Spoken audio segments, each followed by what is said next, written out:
Thank you very much. Welcome once again in this program. So far, we looked at the rationale for starting competency-based curriculum in Kenya. And in the second program, we were able to look at the challenges that the competence-based curriculum is facing in Kenya. And today, I want to look at the characteristics of a teacher who is going to teach competence-based curriculum.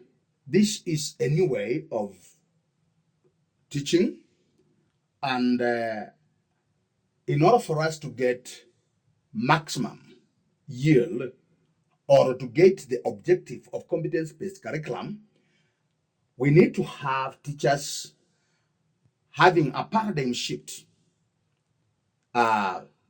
in teaching so that they acquaint themselves with the new skills, new ideas, and on how they are going to teach the competence-based curriculum. It's very important for the teachers to know that in the competence-based curriculum, we are not using all the methods of teaching, whereby a teacher is the only person who has the content, while the students are passive participators, or learners are passive participators in a class. A teacher comes, he talks from the beginning of the lesson, and when 40 minutes are over, if it's in a second school, then they go away. Then the students are passive listeners. In the competence-based curriculum, there are new approaches in teaching whereby the teacher is a facilitator of learning and students are there to learn, and they use various methods. So students are learning and a teacher becomes a guider. He only guides the learning that takes place. So a student is an active person in learning in competence-based curriculum. So how do we see the teacher in competence-based curriculum? The first thing for the teacher to be is an innovator and a creator, or innovation and creativity plays a very, very critical role. And the ability for students to connect, grow, and innovate, not only with the class content, but also with each other and the world around them, is a culture that is to be developed right away from the classroom. This culture is very important, and it makes the classroom a safe place for creation or for creativity. And if this is not provided by the teacher, then learning will not be possible to take place. So it's very important for the teacher to be innovative and to be creative enough so that the learning that's going to take place in competence-based curriculum is so far reaching in a way that a learner that comes out of this system is a very different person as compared to the previous system, through which we had learners having been given content, and at the end of it all, they have to respond or reject this content and be able to say what the learners. Now, they are not able to reason. They are not able to critically think. They are not able to solve problems. Teachers are able to create the mood and the tone of learning. And as such, positive classroom cultures that invite authentic learning can lead to more opportunity for students or learners to positively connect with the content, with their peers, and the teacher. Such that one of the competencies in competence-based learning is communication and collaboration. So that when learners are in class, they are not only depending on the teacher to give them knowledge, they are also depending on their peers, and they're also depending on themselves. So, what are some of the things that are supposed to be in the teacher or in the 21st teacher that makes a teacher more important in this competence-based curriculum? The first thing is the mindset. As I said earlier, the teacher sets the tone of the class from the minute he walks in that classroom. A teacher mindset regarding on how to design and deliver the content is critical to the innovative learning process. The teacher needs to act and guide learners rather than teaching the content and asking students to spill out the information on standardized tests. That is the difference in competence-based curriculum. The teacher is supposed to set the tone. The teacher is supposed to use innovative ways of teaching so that the learners takes the center stage in the learning process. Also, self-reflection is another thing that is very important in competence curriculum, in competence-based curriculum. Self-reflection is in the classroom is a way for a teacher to look back on their teaching strategies so that they can discover how they were teaching in a certain way and how their student responded. Teachers use reflective teaching as a way of analyzing and a way of evaluating their own teaching practices so that they can focus on what works. Sometimes as teachers, they move to class. There are things that they are going to do, and when they do them, they realize that it's not working. And when they realize that whatever they are doing is not working, they change very fast. So, and they will change only if they have to reflect. Effective teachers acknowledges that teaching strategies, delivery, and finding success can always be improved. So there's not only one method that can be used by the teachers. So self-reflection, a teacher is able to look at the way he was able to deliver. And if anything was not working at all, is able to change on that method, and it becomes very important for the teacher. Another way in which a teacher can become innovative is the type of question he asks the students. In competence-based curriculum, teachers are encouraged to ask open-ended questions. And when the teaching process is going on, a teacher is encouraged to come on with the key inquiry question. The key inquiry question encourages the learners to be involved in the teaching so that they can be able to think critically, so that they can be able to be involved in the learning process. When teachers ask open-ended questions, there can be various answers or and point of views from the learners. Students' answers can be provide strong collaboration and exciting conversations.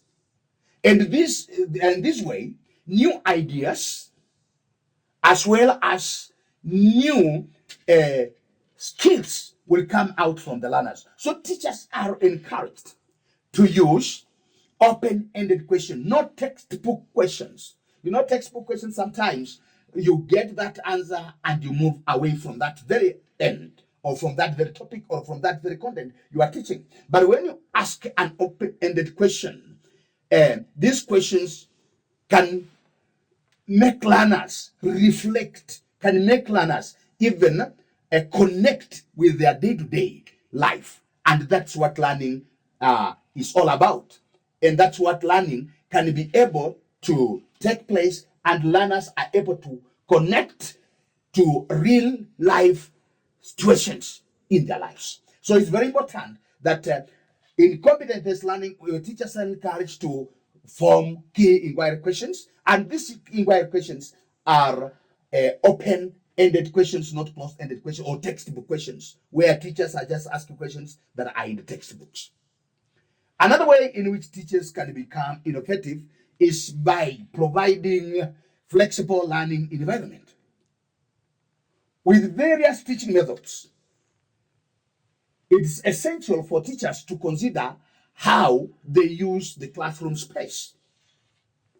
As teaching evolves, the classroom space must provide ways for students not to work alone, but interact with their peers and provide areas of collaboration.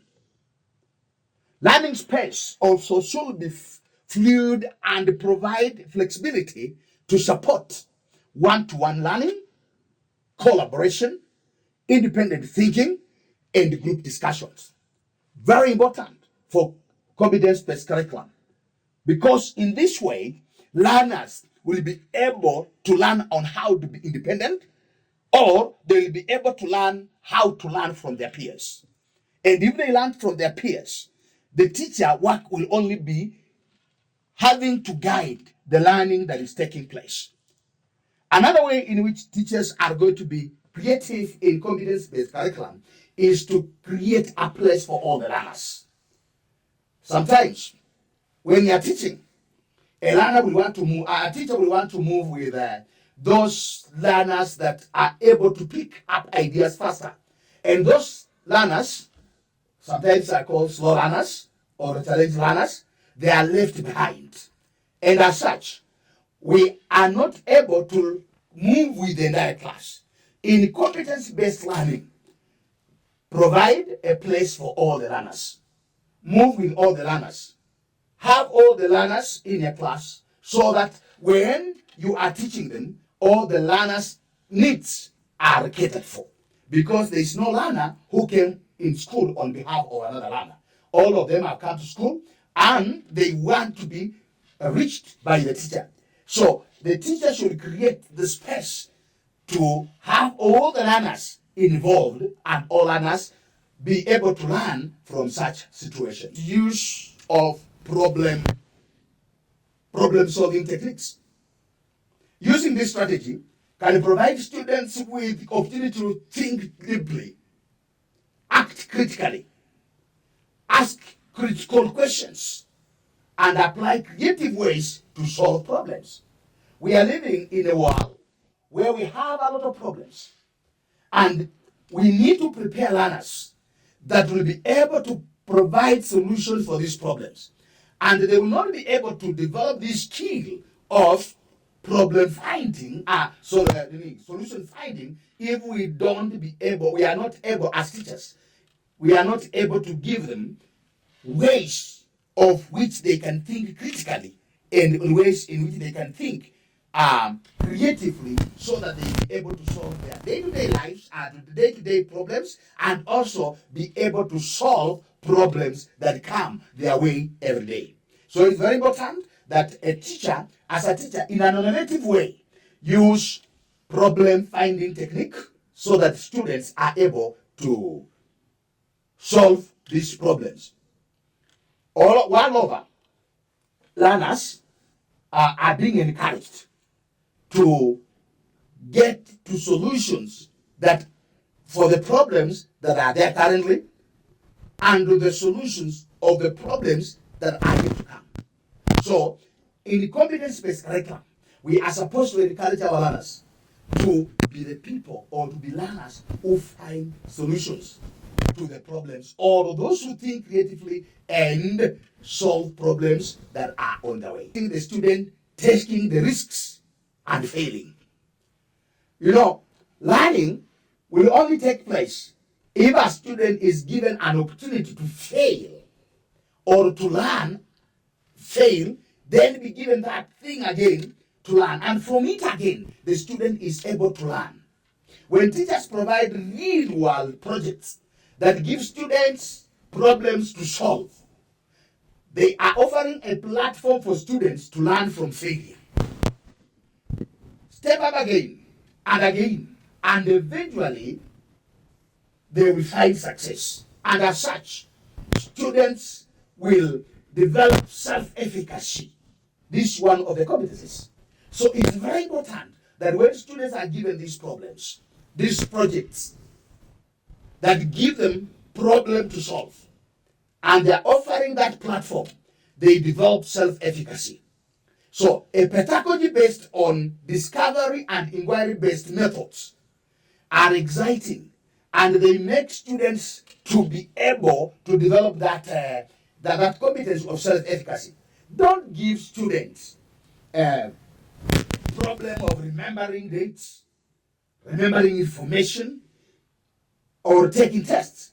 You will not be developing in these students that self-efficacy. They need to have real life or real world problems, and as such, they are able now to develop that self-efficacy in. Don't just teach as a teacher in competence-based curriculum, but be able to invite entrepreneurs, invite innovators in the class, so that you are able to connect what you're teaching in class and what the students need to have. Teachers may just be surprised how many creative innovators are looking for to give back to the society. So when you get these successful business people in a society, please choose them to provide this environment to the learners, so that the learners can connect with what they are learning in the classroom and what they are able to do in the real world. So a teacher who is supposed to be teaching competence-based curriculum is an innovator, is a creative teacher. So these are 8 ways in which you can become innovative and creative. A teacher is going to teach to be diligent enough. A diligent teacher is the teacher who prepares adequately before he goes for a lesson. Now sometimes, if you have not prepared adequately for a lesson, you will go so that you pass the 30 minutes, the 35 minutes, or the 40 minutes. And you'll be praying for the time when the bell will ring, because you have not prepared adequately. And you get innovative students or creative students who ask creative questions. Sometimes, if you have not prepared adequately, you have trouble in answering these questions. So you'll be praying for the bell to go so that you go and research further. So it's important for the teacher to prepare adequately. Also, a teacher who is diligent is the one who is keen in using professional documents. Prepare your schemes of work on time. Prepare your lesson plan on time. Have your record of covered work in time. And also have the learner's progressive records in place, so that you will be able to monitor your learners. It's very important that these documents are at the reach of the teacher. Don't prepare them so that you can only be able to please the quality assurance officers. Prepare these documents so that they can assist you carry out your work diligently. Digital literacy increases the ability to think critically, evaluate information and arguments, identify patterns and connect between two things, and constructive, meaningful ideas. So when a teacher has this digital literacy, he will be able to save more time. He will be able to access information, and he will be able to assess arguments, and also will be able to identify patterns. Very important.